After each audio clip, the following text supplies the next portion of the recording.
Je regrette cette précipitation du gouvernement. Le gouvernement a été exemplaire depuis le début, avec l'abandon du projet, une logique d'apaisement sur place, parce qu'on sait qu'il y a toujours le risque de cristallisation de violence, et puis la mise en place d'un processus de concertation où les occupants résistants jusque-là, jusqu'à l'abandon du projet, deviennent des occupants avec des projets agricoles, des projets artisanaux, des projets culturels.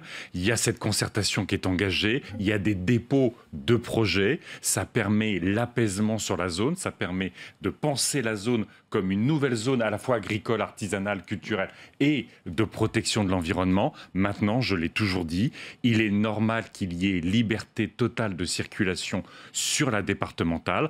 Donc il fallait trouver quelques semaines de plus, après des années de résistance, Yannick, quelques semaines de plus. mais pour pourquoi quelques l'apaisement. semaines de plus? On ne comprend pas dans votre Parce argumentaire. que quand des personnes ont été pendant des années en résistance, imaginez qu'en quelques semaines, il y ait un retournement complet d'imaginaire, de logique collective, c'était difficile. Alors il y a un certain nombre de zadistes qui sont durs, il ne faut pas se voiler la face, mais j'aurais préféré quelques semaines de plus pour que finalement on libère totalement la zone et on pense la réoccupation ou le projet Notre-Dame-des-Landes agro-environnemental de manière apaisée. J'ai toujours peur de la cristallisation Yannick de la Jadot, violence. le gouvernement fait la distinction entre ceux qui ont des projets agricoles et ceux qui n'en ont pas, et va s'attaquer à une centaine sur 300 militants qui, eux, n'en ont pas.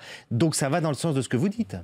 Sauf que dans la partie des zadistes qui, au fond, n'ont pas déposé de projet individuel, agricole ou artisanal ou environnemental, il y en a une partie qui veulent fonctionner de manière collective. Ils ne sont pas dans la violence, simplement ils considèrent que parce qu'ils ont vécu de manière collective pendant des années, ils aimeraient déposer un projet collectif. C'est ce qui est en discussion avec la préfète sur place. Yannick Donc Jadot. je le dis encore une fois, qu'il faut qu'il y ait liberté totale de circulation. On l'a dit, tous les résistants, ou la quasi-totalité des résistants à ce projet ont dit, une fois qu'il est abandonné, il est normal qu'il y ait liberté totale de circulation. Vous n'êtes pas déçu par ces militants que vous appelez ces résistants?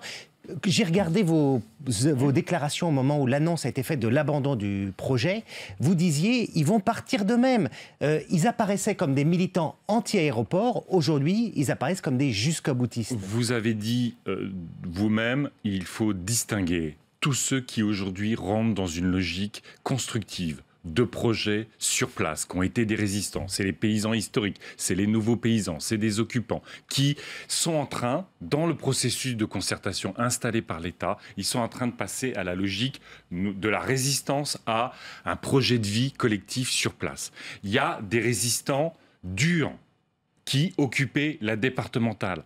Je dis encore une fois qu'il est normal que rapidement, cette départementale, il y ait liberté totale de circulation. Ce que je crains, c'est qu'à un moment donné, justement parce qu'il y a des résistants ou des zadistes durs, il y ait une cristallisation de la violence du fait de l'intervention des forces de l'ordre et que j'aurais préféré quelques semaines de plus, le temps que tous les processus de concertation aient été menés à terme pour que justement ce changement de culture s'opère sur place.